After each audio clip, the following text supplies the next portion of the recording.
রাজধানীর খিলগাঁও রেলগেটে ট্রেন থেকে নামার সময় অধ্যাপক আনু মোহাম্মদের বাম পায়ের সব আঙুল কাটা পড়েছে। তাকে ভর্তি করা হয়েছে ঢাকা মেডিকেলে। দিনাজপুরের ফুলবাড়ি থেকে একতা এক্সপ্রেসে সকাল 10টায় খিলগাঁওয়ে পৌঁছান তিনি। ট্রেন থেকে নামার সময় পা পিছলে পড়ে যান। চাকা নিচে চলে যায় তার পা। অধ্যাপক আনু মোহাম্মদ তেল, গ্যাস, খনিজ সম্পদ ও বিদ্যুৎ বন্দর রক্ষা জাতীয় কমিটির সদস্য সচিব। এ বিষয়ে আরও খবর জানাতে ঢাকা মেডিকেল কলেজ হাসপাতাল থেকে আমাদের সঙ্গে সরাসরি যুক্ত হচ্ছেন ফয়সাল হোসেন। ফয়সাল, অধ্যাপক আনু মোহাম্মদের এখন শারীরিক অবস্থা কেমন? চিকিৎসক কিছু কি জানিয়েছেন? 1, 2, 3 ঢাকায় জমি জিতে নিন 100% ক্যাশব্যাক সহ 20 কোটি টাকার পুরস্কার।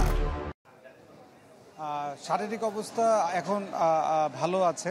ঢাকা মেডিকেল কলেজ হাসপাতালে তাকে 11:30টার দিকে নিয়ে আসা হয়েছে।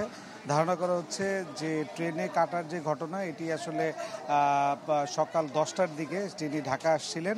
ঢাকা আসার পথে তার বাসা যেহেতু মালিবাগ, তো খিলগাঁয় যখন ট্রেনটি স্লো হয় তখন সেই ট্রেন থেকে কিন্তু তিনি নামতে গিয়েছিলেন এবং নামতে গিয়ে কিন্তু তিনি পা পিছলে তার বাম পাটা ট্রেনের চাকার ভেতরে ঢুকে যায়, লাইনে পড়ে যায় এবং সাথে সাথে কিন্তু তার বাম পায়ের 5টি আঙ্গুলি ক্ষতিগ্রস্ত হয়। সেখান থেকে তাকে প্রাথমিকভাবে স্থানীয় একটি হাসপাতাল এবং পরবর্তীতে ঢাকা মেডিকেল কলেজ হাসপাতালে নিয়ে আসা হয়।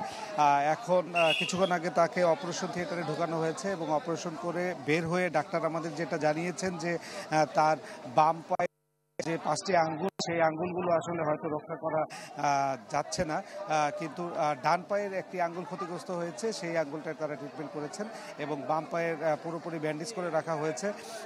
এখানে শুধুমাত্র ঢাকা মেডিকেল কলেজ হাসপাতালের বেশ কয়েকটি কিন্তু একযোগে কাজ করেছেন। বার্ন ইউনিটের থেকেও একজন বিভাগীয় প্রধান এসেছিলেন, তিনি আমাদের সাথে কথা বলেছেন।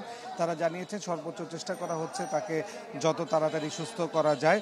আর যেহেতু আনু মোহাম্মদ বাংলাদেশের একটি স্বনামধন্য ব্যক্তি এবং বিভিন্ন সংগঠনের সাথে তিনি জড়িত, অতএব বিভিন্ন সংগঠন থেকে কিন্তু রাজনৈতিক এবং অরাজনৈতিক অনেক লোকজন এসেছেন তার সাথে দেখা করতে বা সমবেদনা জানাতে, কিন্তু ঢাকা মেডিকেল কলেজ হাসপাতালে অনেকেই এসেছেন। এই ছিল সর্বশেষ পরিস্থিতি ঢাকা মেডিকেল কলেজ হাসপাতাল থেকে। ফয়সাল, আপনাকে ধন্যবাদ। ঢাকা মেডিকেল কলেজ হাসপাতাল থেকে আমাদের সঙ্গে যুক্ত হচ্ছিলেন ফয়সাল হোসেন।